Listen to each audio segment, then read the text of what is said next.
30년 전에 발표된 안도현 시인의 시 제목이 너에게 묻는다는 시가 있습니다. 같이 한번 읽을까요? 연탄재 함부로 발로 차지 마라. 너는 누구에게라도 한 번이라도 뜨거운 사람이었느냐. 연탄재 차본 경험 있으십니까? 저는 속상할 때 찼어요. 길 가다 연탄재 있으면 발로 차는데, 연탄재 함부로 발로 차서는 안 되는 거는 연탄은 자기를 완전히 불살라서 검은색이 흰색으로 바뀝니다. 이 말은 우리는 정말 하나님을 제대로 뜨겁게 사랑해 본 적이 있느냐 하는 그런 질문으로 바꿔볼 수 있어요. 한 번이라도 하나님 앞에 뜨거운 사람이었는가? 정말 제대로 예수님 한번 믿은 경험이 있는가? 스스로에게 그런 질문을 던지면서 유대인들은 자녀들을 가르칠 때 가장 먼저 가르치는 게 신명기 6장 4절에서 9절까지입니다. 쇠마 본문이에요. 쇠마는 들으라는 뜻입니다.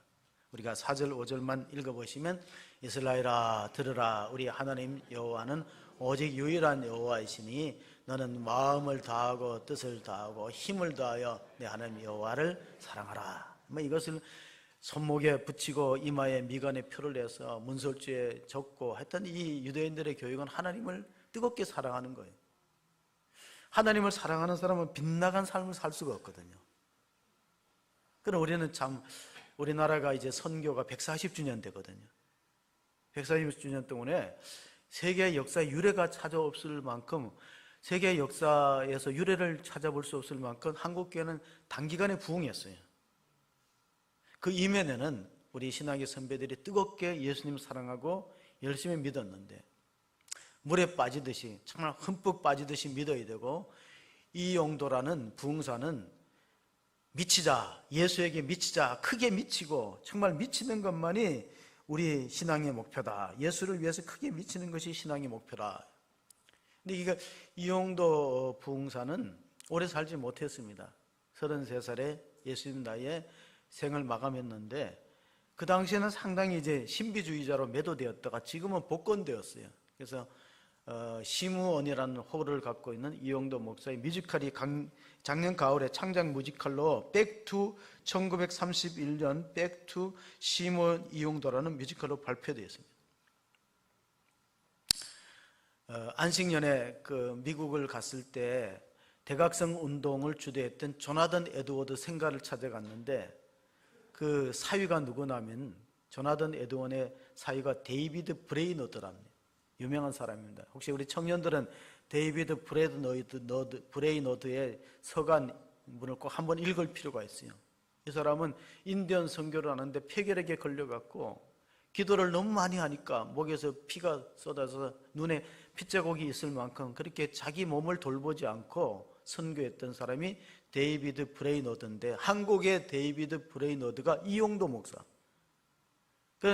폐결핵에 걸려서 각혈하면서도 손수건에 피를 묻혀가면서도 열정적으로 복음을 전파하다가 짧은 생애를 살고 말았습니다. 우리가 쓰는 사자성어 가운데 그는 또한 독립운동가로서 잘 알려져 갖고, 이용도 목사는 33년 동안에 일제 항거하는 독립운동가고, 또 그 당시로 보면은 상당한 선풍적인 그런 관심을 모았던 부흥사기도 합니다. 우리가 쓰는 사자성어 가운데 불강불급이라는 그런 사자성어가 있습니다. 여러분, 불강불급이라는 사자성어는 여러분 아시는 것처럼 미치지 않으면 도달하지 않는다는 거예요. 자, 미치지 않으면 정상의 자리나 경지에 이를 수 없다. 그런 이제 한문자가 불강불급입니다. 신앙의 세계도 마찬가지라고 볼 수 있습니다. 우리 안산에는 유명한 화가가 있는데, 조선시대의 3대 화가가 단원 김홍도, 안견, 그리고 장승업이라는 화가입니다. 근데 장승업은 결혼 생활도 제대로 하고 독신으로 술과 방랑으로 살았지만 어쨌든 그림에 미친 사람입니다. 헝가리의 유명한 전설적인 축구 선수 푸스카스가 있는데, 푸스카스는 얼마나 축구를 잘했는지 푸스카스 상이 있어요. 박지성 선수가 그 상을 받았어요. 푸스카스 상. 근데 푸스카스가 헝가리에 축구를 할 때 기자가 물어봤어요. 당신은 시합 안 나갈 때 뭐 하냐 그러니까, 축구를 안 할 때는 축구를 연습하고, 그럼 축구 연습 안 하면 어떻게 하냐, 축구를 생각한다 그랬어요. 미친 사람. 축구를 안 할 때는 축구를 생각하고 연습하고 시합하고, 그러니까 어떤 분야에든지 스포츠가 되었든지 아니면 미술, 예술 분야가 되었든지 하다못해 바둑도 그렇습니다. 우리나라에서 일본으로 건너갔던 조치훈이라는 기사가 있어요. 그 기사의 목표가 뭐냐면 목숨을 걸고 바둑을 둔다예요. 조치훈. 중요한 대국을 앞두고 교통사고를 당했습니다. 그러니까 대국이 연기되거나 취소될 줄 알았어요. 근데 조치훈은 기부스를 한 채로 대국장에 나타났어요. 상대방이 일단 기가 질립니다. 아, 무서운 사람이구나. 교통사고 나서 기부스 한 채로 대국장에 섰어요. 바둑은 집중력을 요구합니다. 그 아프고 고통스러운 가운데도 아마 그 경기는 제가 기억하기로는 맷집 승부로 뭐 졌는지 이겼는지 확실하지 않죠. 어쨌든 목숨을 걸고 했다는 거예요. 모든 분야가 그렇습니다. 우리가 정명훈 지휘자가 지휘하는 거 최근에 보니까요, 완전히 몰입된 상태에서 마치 신들리듯이 미친 듯이 지휘봉을 지휘하는 모습을 봤어요. 이분이 1953년생인 뱀띠예요. 그럼 나이가 70이 넘었잖아요. 그런데 열정이 있다는 거예요. 열정. 그러니까 우리가 신앙 세계에도 우리 사도 바울이 오늘 베드로 각하에게 들었던 말을 보면요, 이런 평가를 들었습니다. 우리가 읽었던 본문에 26장 24절 25절 보면 바울의 변증을 듣고 난 뒤에 바울이 이같이 변명하며 베스도가 크게 소리내어 이르되 바울아 내가 미쳤도다. 내 많은 학문이 너를 미치게 한다 하니 바울이 이르되 베스도 각하여 내가 미친 것이 아니요 참되고 온전 말을 하나이다. 자, 지금 바울이 자기가 예수님 만났던 체험을 간증을 했습니다. 그랬더니 베스도 총독이 듣고 도른 사람이구만 이렇게 말하는 거예요. 그리고 내 많은 학문이 너를 미치게 했다는 것은 무엇입니까? 바울의 학식을 인정했다는 겁니다. 당대에 바울만큼 공부 많이 한 사람이 없다는 거예요. 그는 구약의 율법에 능통하고 다음 차세대 유대교를 이끌어갈 지도자로 양성된 사람이에요. 그런 사람이 어느 날 갑자기 부활하신 주님을 만났다 그래서 유대교를 떠나서 기독교를 이렇게 전파하니까 많은 사람들이 그를 죽이려고 제거하려고 합니다. 그런데 베스도 총독이 봤을 때 바울의 학식은 대단하구나. 많은 공부가, 많은 학문이 당신을 미치게 했다. 그런데 바울은 이렇게 말합니다. 내 정신 차리고 바른 말 한 것입니다. 아마 주변 사람들은 이런 생각을 했어요. 바울 정도의 어떤 학문이나 어떤 식견이 있고 또 덕망을 갖춘 사람은 그 당시에 예수 안 믿었으면 편안하게 호의호식하고 존경받고 잘 살 건데 왜 사서 고생을 하나, 이런 뜻이 있습니다. 당신이 지금 죽음의 위기 앞에 몰려갖고 감옥에 들어오고 채찍에 맞고 또 신문당하는 이 모든 것들을 피할 수 있는 길은 당신이 정신 차리고 예수님으로부터 벗어나면 될 텐데 왜 이렇게 당신의 많은 학문이 너를 미치게 하는 그런 뜻입니다.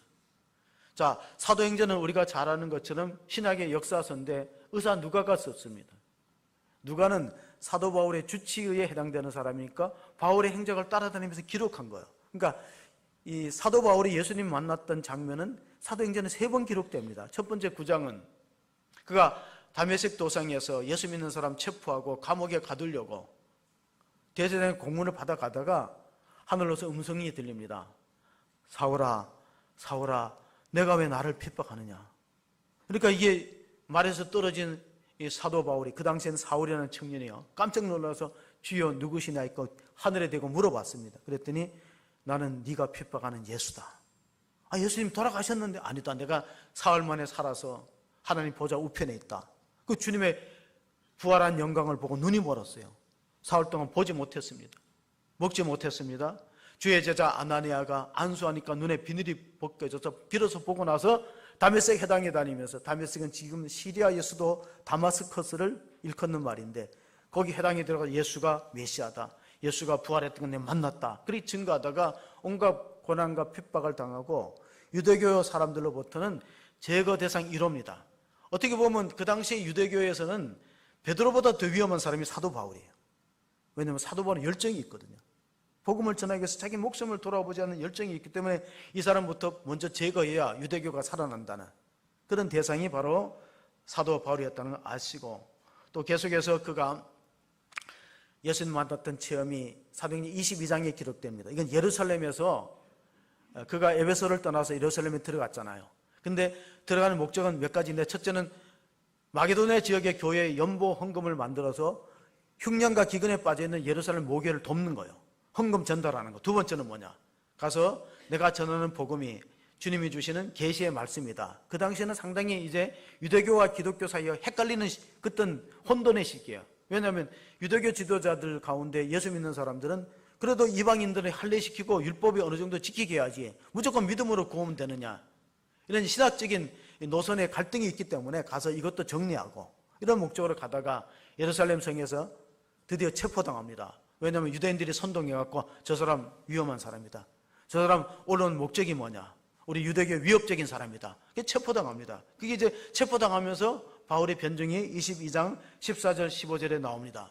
그가 자신의 간증을, 자기가 예수님 만났던 체험을 사도행전 22장 14절 15절에 밝히기를, 내가 예수님을 만났을 때 주님께서 내 발로 굳게 서라, 내가 이방인들에게 복음을 전하기 위해서 내가 선택한 그릇이다, 그런 말씀을 해주었습니다. 그는 천부장의 보호를 받고 드디어 가이사라로 이송됩니다. 가이사로 이송된 장면을 24장 14절 15절에 보시면은, 그러나 이것을 당신께 고백하리이다, 나는 그들이 이단이라 하는 도를 따라 조상의 하나님을 섬기고 율법과 선지자들의 글에 기록된 것을 다 믿으며 그들이 기다리는 바 하나님께 향한 소망을 나도 가졌으니 곧 의인과 악인의 부활이 있으리라 함이니이다. 자, 바울이 전파했던 핵심은 예수님의 부활입니다. 십자가와.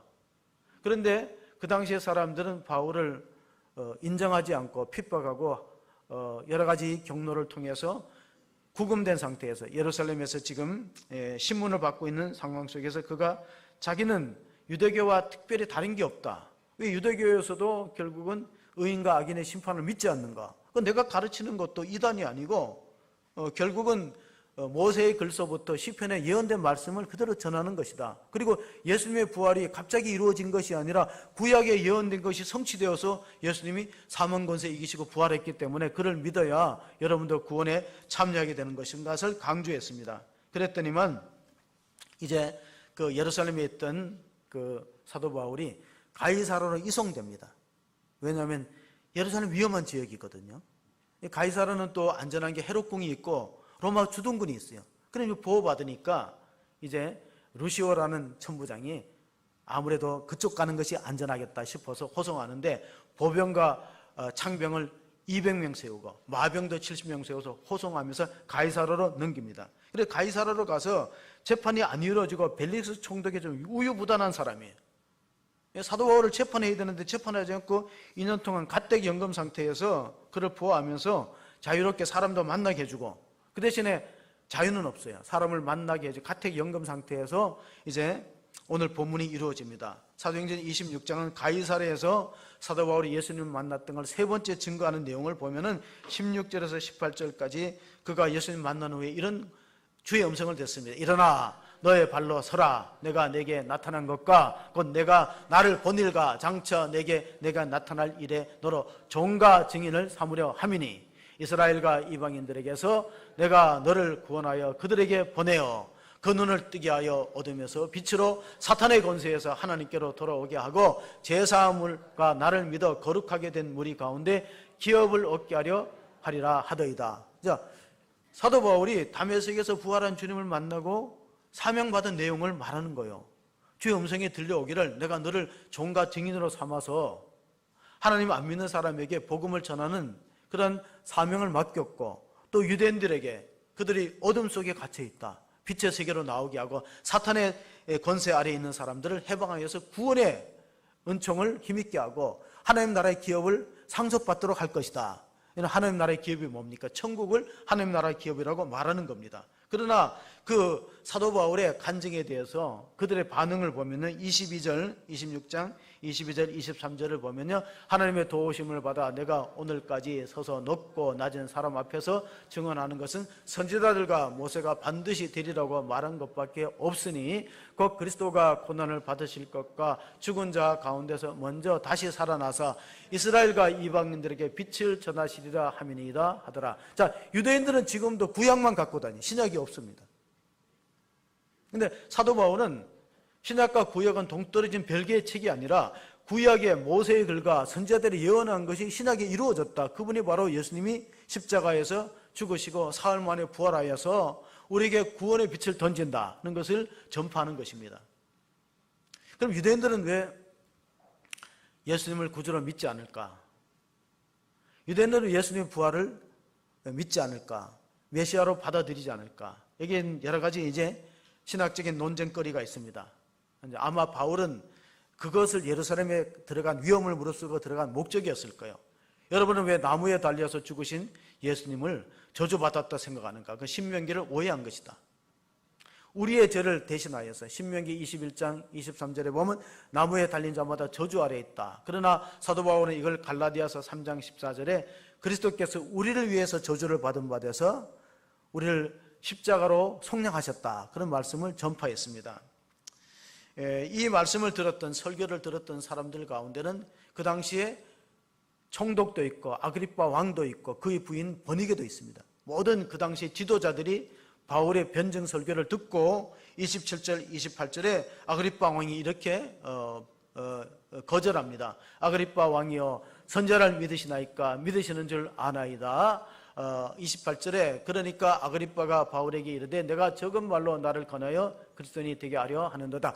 바울이 간증하면서 당신 적은 말로 나를 권하여 그리스도인이 되게 나를 전도하려고 하느냐, 그렇게 이제 바울의 간증을 받아들이지 않고 거절하고, 또 그 아내와 아그리빠 왕은 유대인의 피가 섞여 있기 때문에 율법에 대한 어느 정도 지식이 있습니다.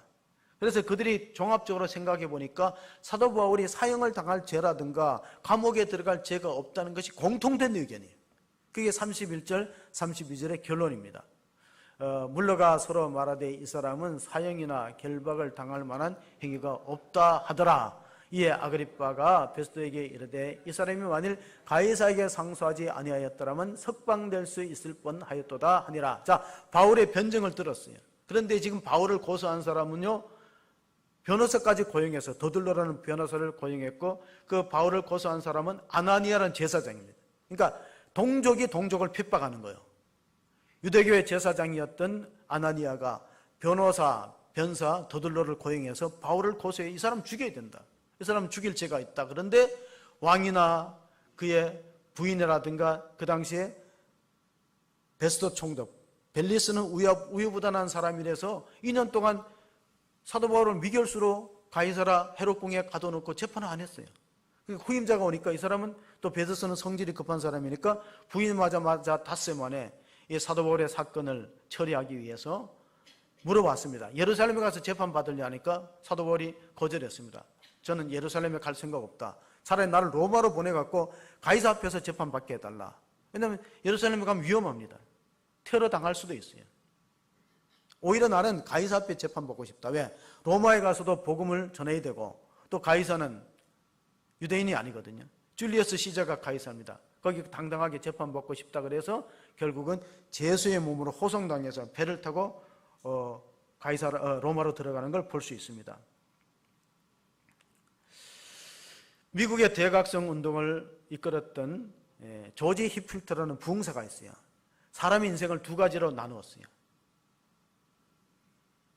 녹슬어 죽을 것이냐, 따라 없어질 것이냐. 여러분, 우리가 철길을 보면요, 이 38선 쪽에 있는 철만은 달리고 싶다, 철길은 녹슬었어요. 녹슬어서 없어질 것이냐, 따라서 없어질 것이냐. 우리가 예수 믿는 것도 그래요. 그냥 형식적으로 적당히 믿을 수가 있어요. 그러나 하나님 그런 걸 원하지 않습니다. 로마서 12장 11절에 보면 게으르지 말고 열심을 붓고 주를 섬기라.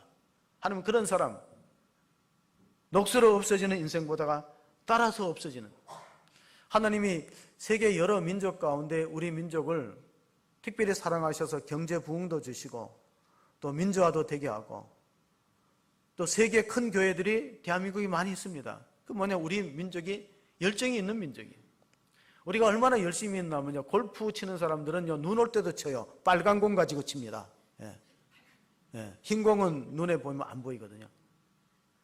장사도 얼마나 열정적으로 열심히 하냐면요, 중국인이 상술이 뛰어나잖아요. 중국인이 팔레스타인 지역에서 장사를 하면 유대인들을 이겨낼 수 없습니다. 근데 유대인들은 또 한국인이 그 지역에 들어온 걸 겁을 내요. 한국인이 들어오면 이겨낼 수 없대요. 한국 사람들은 새벽에도 일어나서 일하고 새벽에도 갔다 와서 일하고 하니까 이런 걸 뭐라고 하면 우리가 신바람이라 그래요. 신바람.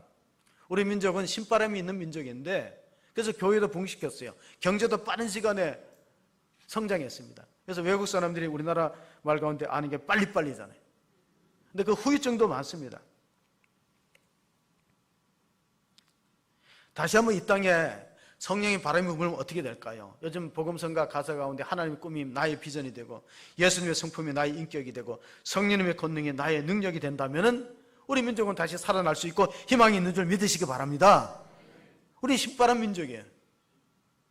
우리나라처럼 열심히 새벽기도 하고 또 전도에 힘을 쓰는 그런 민족이 없습니다. 경제 성장도 그렇고 모든 분야에도 그렇습니다. 그런데 이 신바람이란 우리 순수한 말 신바람을 가만히 분석해 보면 신의 바람이니까 성령을 말하는 거예요.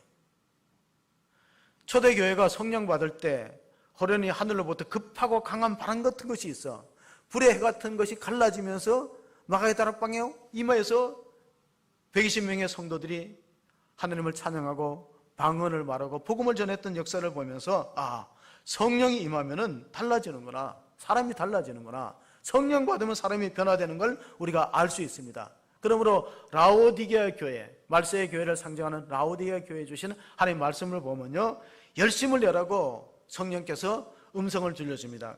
계시록 3장 19절에 보면은 그러므로 내 사랑하는 자를 책망하여 징계하네. 그러므로 내가 열심을 내라, 회개하라. 우리는 희망이 있습니다. 아직도 우리 민족이 갖고 있는 힘들을 보면요, 세종대왕이 그 집현전을 통해서 훈민정음 한글을 발표했습니다. 우리나라에 1866년도에 미국에서 공부를 많이 한 선교사가 들어옵니다. 호모 헐버트라는 선교사가 들어와요. 이분은 다트머스 대학교를 나오고 유니온 신학교를 졸업하고 이 조선이라는 나라에 관심을 갖고 왔어요. 1866년도에. 그래서 와서 깜짝 놀랍니다. 세계에서 이렇게 뛰어난 언어를 갖고 있는 민족이 드물다는 거예요. 그래서 한글을 그렇게 극찬해서 한국, 대한민국이 조선 사람들이 쓰는 한글은 세계 언어 가운데 뛰어난 언어다. 그래서 독립신문을 펴는데도 기여했고 1905년도 을사보여족이 일어났을 때 이 호모 헐버트 선교사가 외신에다가 을사보여족은 불법이다. 고종이 헐버트에게 헤이건 밀사를 보냈는데 도와달라고 요청할 만큼 호모 헐버트는 조선을 사랑한 선교사예요. 그래서 안중근 의사가 감옥에서 재판받을 때 이렇게 말했어요. 조선 사람들은 하루라도 호모 헐버트를 잊어서는 안 된다. 왜? 우리가 일본에게 수탈당하고 압제할 때 외국 외신에다가 보도한 사람이 호모 헐버트예요. 호모 헐버트라는 사람. 우리는 그런 뛰어난 민족인데도 불구하고 지금은 하나가 되지 못해요. 갈라져 있어요. 남북으로 분단된 것도 비극인데 동서로 갈라지고 나이별로 갈라지고 가진 자와 못 가진 자의 갈등이 있습니다. 일제시대 때 순교자 가운데 주기철 목사님이 우리 교단 목사님이시고 손양원 목사님도 통합측 목사님입니다. 손양원 목사님은 두 아들은 이름이 동인과 동신인데 유학을 준비하다가 그냥 여수 순천 반란 사건 때 공산당에 의해서 학살을 당했어요. 그런데 보세요. 그 안재산이라는 사람이 주동인문으로 공산주의자이기 때문에 동인동신은 기독교는 공산주의의 적이다.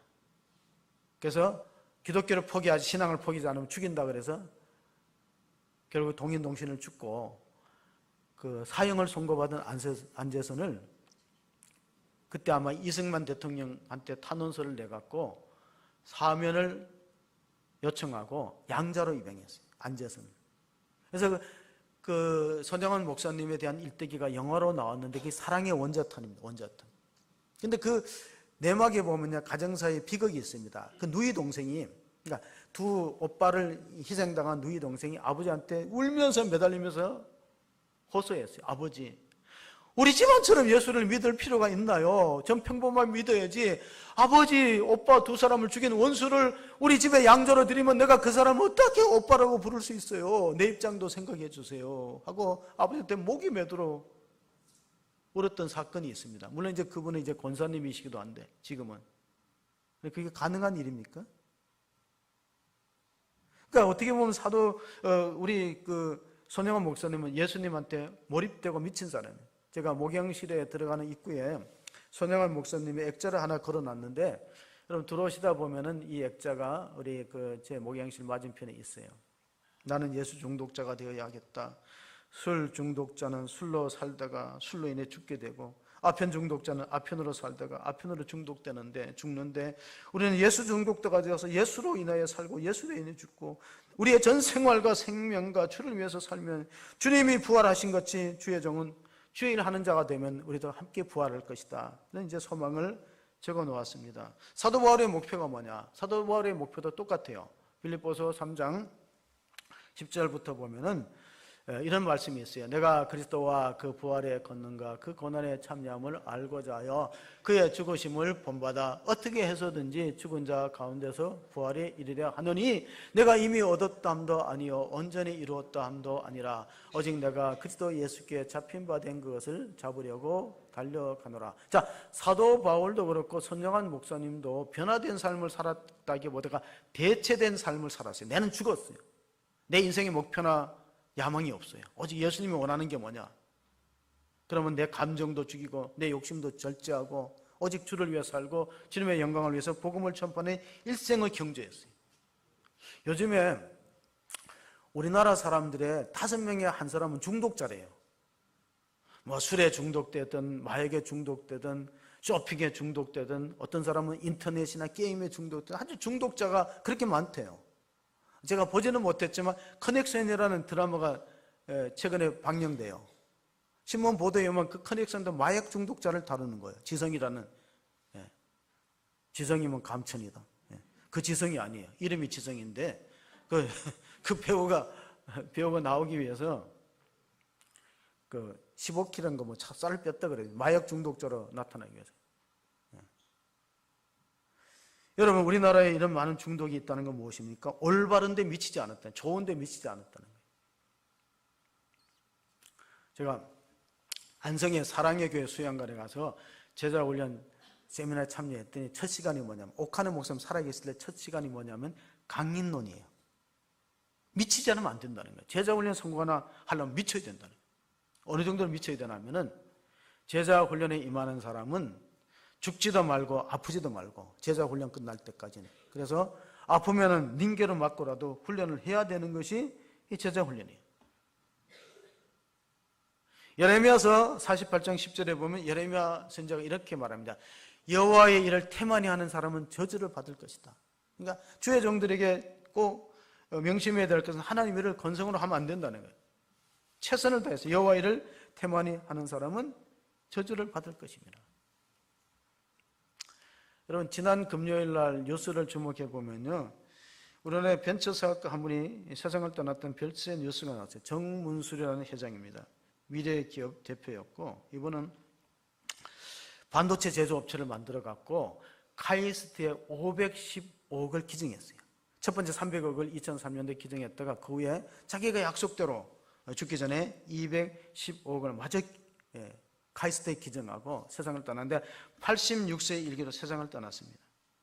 근데 이분은 원래 가만히 보면은 좋은 직장에 다녔어요. 중앙정보부 옛날에 좋은 직장입니다. 근데 80년도 보안사에서 해고를 당합니다. 무슨 일인지 아시죠? 79년도에 12.6 사태가 있잖아요. 그러니까 중앙정보부 직원들이 해고당하는 거예요. 보안사가 접수하면서.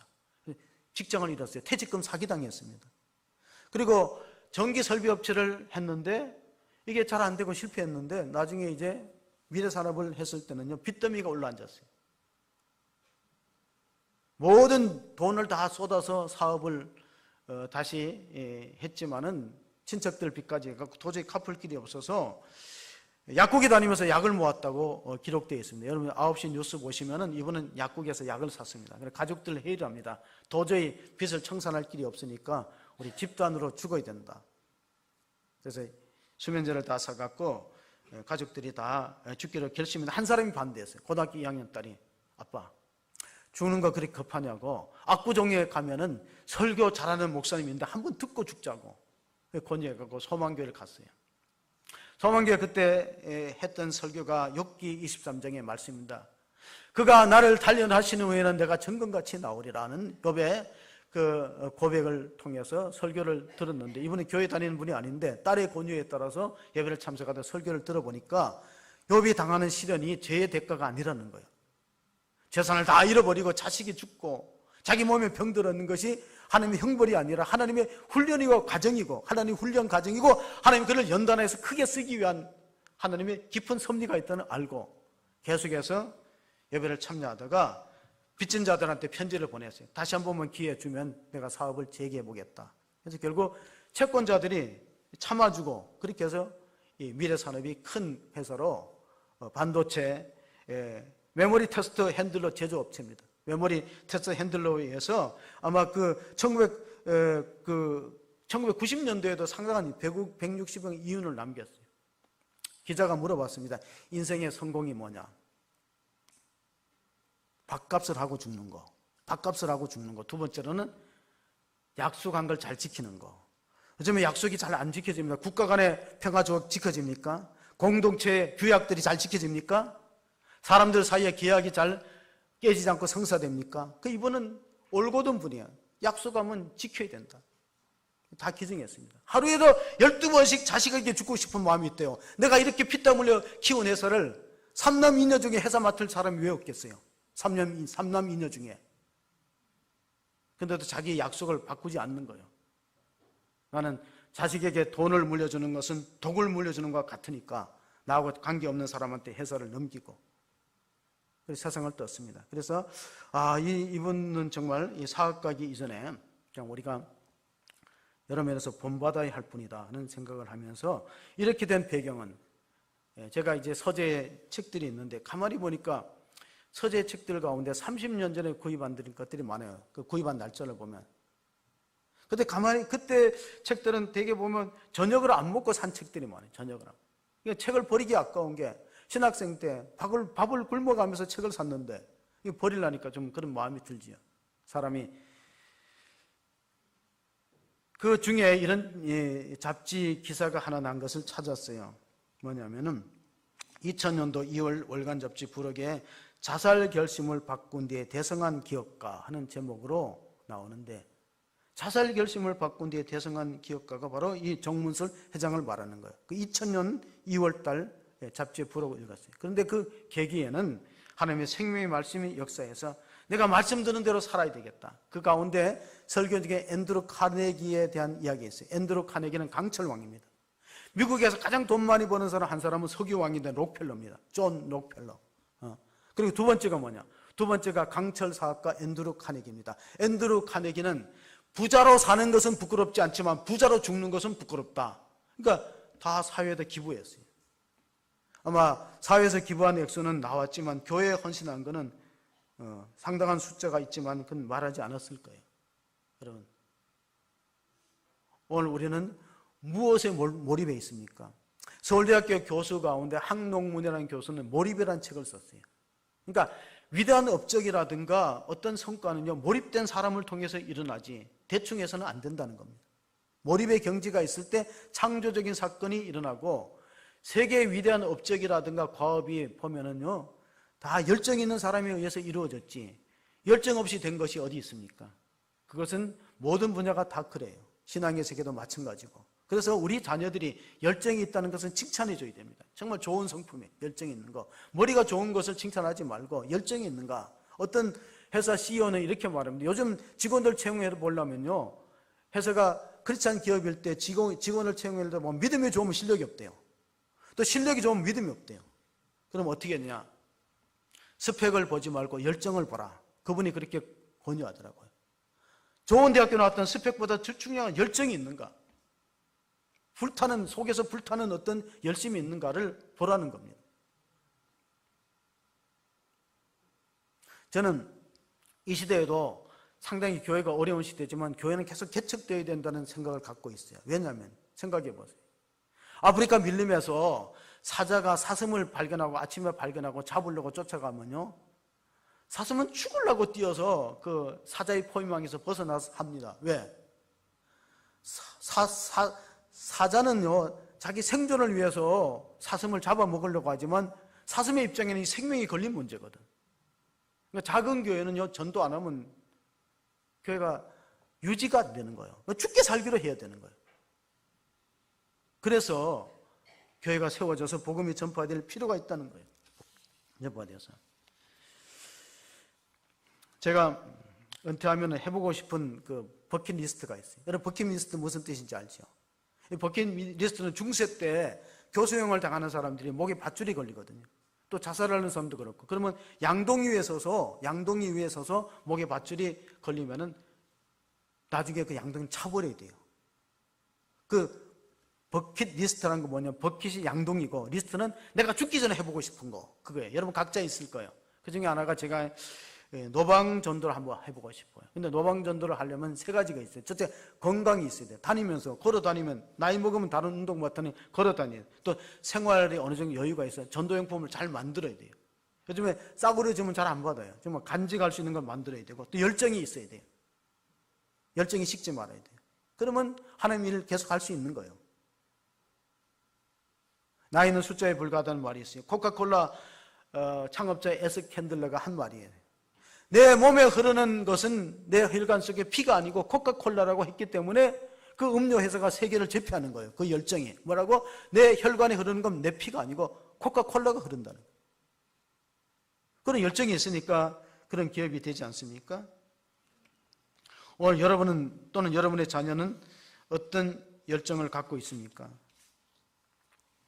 예수님께서는 그 당시에 그 자신이 하나님 나라를 전파하면서 불을 던지러 왔다는 표현을 했어요. 누가복음 12장 49절 50절에 보면 내가 불을 땅에 던지러 왔느니 불이 이미 붙었으면 내가 무엇을 원하리요? 나의 받을 세례가 있으니 그것이 이루어지기까지 나의 답답함이 어떠하겠냐. 이게 나의 받을 세례는 예수님의 십자가의 고난을 말합니다. 나의 잔은 십자가의 죽음과 고난이 내가 받을 세례고 내가 받을 잔이다. 겟세마네 동산에서 예수님이 기도하실 때 그런 표현을 썼습니다. 설교학에서는 이런 말이 있습니다. 당신의 설교에다가 불을 붙이라. 그렇지 않거든 불에 던져 넣어라. 사람들의 생명을 살리는 말씀이 되어야지. 저는 그 정문술 회장의 사건을 보면서요, 한편의 설교는 사람의 인생과 그 가족의 생명을 살릴 수 있다는 걸 믿으시기 바랍니다. 인생이 바꾸어졌잖아요. 안 그랬으면 집단 자살에서 신문기사에 사업의 부도로 인해서 7명이 죽었다 이렇게 날 건데, 설교 듣고 인생이 바뀌고 사회에다가 기여하는 생을 마감하지 않았습니까? 그러니까 어떤 일에 미치느냐가 참 중요해요. 세상에 나쁜 일에 미친 사람들이 많아요. 탈북자들이 말합니다. 제가 신학교 다닐 때 얼마나 많이 말랐는지 동기생들이 탈북자인 줄 알았대요. 볼이 쏙 들어가고, 안 그래도 체격이 위해서 안 돼. 말라가지고, 너무 말라가지고, 지금부터 한 15kg는 더 체중이 없었을 때요. 그런데 탈북자들이 말하는 게 있어요. 북한 사회는 광기의 집단이고 남한 사회는 부패공화국이다. 쉽게 말하면 북한은 미쳤고 남한은 썩었다는 거예요. 그럼 어찌하면 좋으리까?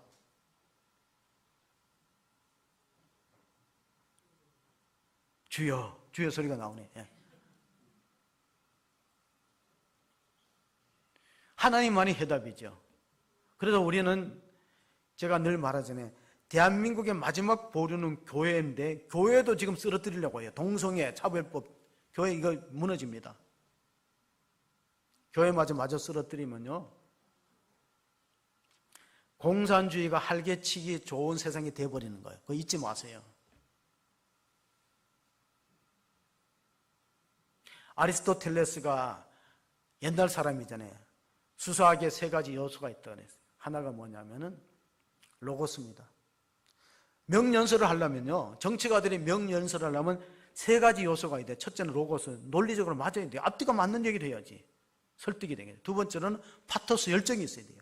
아니, 정치하는 사람이, 연설하는 사람이 사자우를 토하고 불을 토하듯이 해야 청중들이 박수를 치고 지지를 보내잖아요. 그걸 뭐라면 파토스, 열정이라는 거예요. 세 번째가 뭐냐면요, 에토스예요. 에토스는 그 연설하는 사람의 삶과 인격이 자기가 말하는 것에 부합되느냐, 그거예요. 여러분, 늘 속이고 거짓말하는 사람이 아무리 명연설을 한들 그 지지를 보내겠습니까? 이게 중요한 거예요. 그래서 아리스토텔레스의 수사학의 3요소는요, 연설에도 해당되고 설교에도 해당됩니다. 당신의 설교에 로고스가 있는가? 말씀이 있는가? 논리가 맞느냐? 두 번째로 열정이 있는가? 불을 토하듯이 하느냐? 예수님이 나는 불을 던지러 세상에 왔다 그러잖아요. 내가 받을 세례가 있다고 답답해요. 세 번째는 에토스. 그 사람의 삶이 자기가 전하는 메시지하고 부합되느냐. 이게 우리 설교자의 공통된 고민이에요. 여러분, 연기하는 사람들은 연극 대사를 다 외웁니다. 뮤지컬 하는 사람들은 다 외워서 하지 악보 보고 노래하지 않아요. 그러나 그 감동을 주려면은 그 사람의 삶이 그것과 맞아야 되는 거예요. 요즘에는 백세 시대이기 때문에요, 뭐라도 해도 하나에 몰입하고 미쳐야 됩니다. 예수님은 가족으로부터 어떤 평가를 받았는가? 마가복음 3장 20절 21절에 보면요, 집에 들어가시니 무리가 다시 모임으로 식사할 겨를도 없는지라 예수의 친족들이 듣고 그를 붙들러 나오니 이는 그가 미쳤다 하미니라. 자, 예수님은 가족과 친족들에게 어떤 평가를 받았습니까? 미쳤다는 평가를 받았어요. 왜? 미친 사람의 특징이 제때 밥 안 먹습니다. 잠도 안 자요, 바빠서. 그럼 미친 사람의 특징이 그게 밥도 제때 안 먹고 집에 안 들어오고 그리고 잠도 자는지 안 자는지 모르고 미친 거예요. 예수님이 그렇게 열심히 3년 동안 하나님을 전파했어요. 어떤 경로당에 할머니들이 모여서 하투를 치면서 어떤 분이 말했어요. 예수가 죽었다 하더라. 경상도 사람들이. 그랬더니 옆에 있는 할머니가 와 죽었다는데, 아이고 못에 찔려 죽었대. 그러니까 하나 할머니가 아이고 내가 머리 풀어 헤치고 다닐 때부터 알아봤다. 이렇게 될 줄 알았다 그래. 예수님 머리가 길잖아요. 그러니까 옆에서 또 있던 경로당에 노인정에 있는 할머니가 예수가 어떤 사람이고 그 양반이 어떤 사람이냐 전혀 몰라요. 그랬더니 뭐 몰라, 우리 며느리니까 맨날 뭐 아버지 하는 거 보니까 우리하고 사돈되는 모양이지. 그러니까 그 옆에 있는 할머니가 사돈이 돌아가셨는데 왜 문상을 안 갔냐 그러니까 갈락했지. 갈락했는데 갈라고 준비도 하고 갈라고 보니까 뭐 3일 만에 다시 살아났다 그래갖고 내가 안 갔지. 소문이 다 퍼졌대. 예, 경상도에서 있었던 일입니다. 물론 웃자고 하는 얘기인데 정말 우리가 뭐 하나에 미쳐서 살지 않으면요 나쁜 것에 미쳐요. 나쁜 것에 미치잖아요. 정말 우리 사회에 나쁜 것에 미치는 사람들 얼마나 많아요. 도박 때문에 힘든 사람들. 그리고 마약이 지금 굉장히 번진대요. 근데 마약에 중독된 사람은 50대는 별로 없대. 왜? 그 전에 다 죽어요. 그러니까 이 마약이 얼마나 무서운 거나 그 전에 다 죽는다는 거예요. 그래서 우리가 무엇을 하든지 선한 일에 사회에게 기여하고 좋은 일에 미치면은 그런 사람이 많으면 세상에 희망이 있는 거예요. 근데 나쁜 일에 미치면은 예를 들면 이런 거예요. 백성들은 굶어 죽는데 자꾸 무기 만드는 거, 그건 미친 거예요. 그러면 사람들이 얼마나 고통을 당하겠습니까? 시편의 15편 4절에 보면요, 하나님께 서원한 것은 해로울지라도 이행하고 갚는 사람이 복이 있다, 그런 말씀이 있습니다. 제가 이번에 그 목회자 연장 교육을 갔더니만 주강사가 프리스턴 신학교 총장입니다. 조나단 위 월튼이라는 총장인데 이분이 흑인이에요, 흑인. 영어로 계속해서 설교 강의하니까 제가 못 알아듣어요. 물론 통역을 세우는데. 근데 그 다음날 이제 새벽 경건회 때 명성계 김하나 목사가 새벽 경건회 인도하면서 제목이 뭐냐면 티처빌리티입니다. 세계적으로 성공한 사람의 특징이 뭐냐면 티처빌리티. 티처는 가르침의 능력이 아니고 티처빌리티는 배움의 자세가 제대로 되어 있느냐 하는 것을 말씀하는 거예요. 성공하는 사람은 티처빌리티가 있다는. 그게 뭐냐면은 제갈공명, 제갈량이 지난주에도 제가 설교했지만 제갈량은요 항상 처세술이 뭐냐면은 찻자는 주전자보다 아래에 있어야 된다. 그게 제갈량의 처세술이에요. 찻자는 주전자보다 아래에 있어야 차를 받을 수 있어요. 자기는 1인자가 아니다는 거예요. 티처빌리티는 배움의 자세가 있는 사람이 가르치는 능력도 있다는 그런 뜻이에요. 이번에 우리가 일일 수양회를 갔는데 그 박인조 목사님 특강을 했어요. 거기가 우리가 잘 아는 에덴 파라다이스 그 세미나 룸을 빌려서 하는데 저한테 이제 문자가 왔어요. 호수 중앙교회 성도들이 나이에 관계없이 자기 강의를 집중해서 들어서 너무 고맙다고 그런 이제 문자를 받았어요. 그게 티처빌리티입니다. 배움의 자세가 있는가? 그런 사람이 또 가르칠 수 있는 능력이 있기 때문에 우리가 끝으로 읽을 말씀은 바로 고린도후서 5장 13절 말씀을 보면요, 만일 우리가 미쳤어도 하나님을 위한 것이요 정신이 온전하여도 너를 위한 것이니 그리스도의 사랑이 우리를 강건하는도다. 우리가 생각하는데 한 사람이 모든 사람을 대신하여 죽었은즉 모든 사람이 죽은 것이라, 이렇게 받아들이는 것이 바른 신앙이라는 거예요. 우리가 지금 계속해서 6월의 설교의 주제가 리얼 크리스찬, 참 그리스도인이 뭐냐, 예수님이 십자가에 죽었으면 나도 죽은 거지. 그런 마음을 가지고 남은 생애를 주를 위해서 몰입하는 그런 신앙생활하는 거 하나님이 원하신다. 1700년도에 영국의 뛰어난 작곡가가요, 발표하는 것마다 초연에 실패합니다. 정말 실력 있는 작곡가인데 세상에 인정을 받지 못할 수가 있어요. 근데 56세쯤 50대쯤 중반에 들어가서 이분이 완전히 자포자기가 됐어요. 빚더미에 올라앉아 있어요. 채권자들이 자기를 감옥에 집어넣는다고 위협하지, 오른손이 마비가 되어서 오른손을 이게 지휘하기도 힘들어요. 건강도 잃고 자기 능력도, 작곡자로서 능력도 인정받지 못해서 낙심하고 죽을 날만 기다리는데 찰스 제닌스라는 친구가 있어요. 이 사람은 신앙이 좋은 사람인 동시에 돈이 있는 사람, 사업가예요. 친구를 위로합니다. 당신 재능이 뛰어난데 언젠가 빛을 볼 때가 있으니까 낙심하지 말라, 힘을 내라, 용기를 붙들어줘. 책을 한 권 던져줬는데 그 책이 뭐냐, 성경 말씀 가운데 그리스도의 생애에 대한 책을 던져줬어요. 근데 이 작곡가가 그 책을 읽고 빠져들어요. 하나님 말씀에 빠져들어갔고 24일 동안 침식을 입고 작곡한 것이 핸델의 메시아라는 위대한 명곡이 탄생한 거예요. 그건 24일 동안 미친 듯이 먹지도 않고 자지도 않고 몰입해서 예수님의 생애를, 첫 메시아의 첫 곡이 이사야 40장 1절입니다. 내 백성을 위로하라, 정다이 위로하라. 그들의 복에게 끝났고 이제 자유와 희망이 선포될 것이다. 죄와 사망의 세력에 있는 우리들이 예수를 통해서 구원과 영생을 얻을 것이라는 메시아의 찬양을 들으면서 우리도 또한 주를 위해서 남은 생에 정말 믿음으로 경주하고 열심히 있는 성도로서 하나님 앞에 영광 돌리는 그런 호수한 게 모든 지체들 되시기를 주의 이름으로 축복합니다. 아멘. 하나님 아버지 감사합니다. 오늘 또 우리가 하나님 앞에 나왔습니다.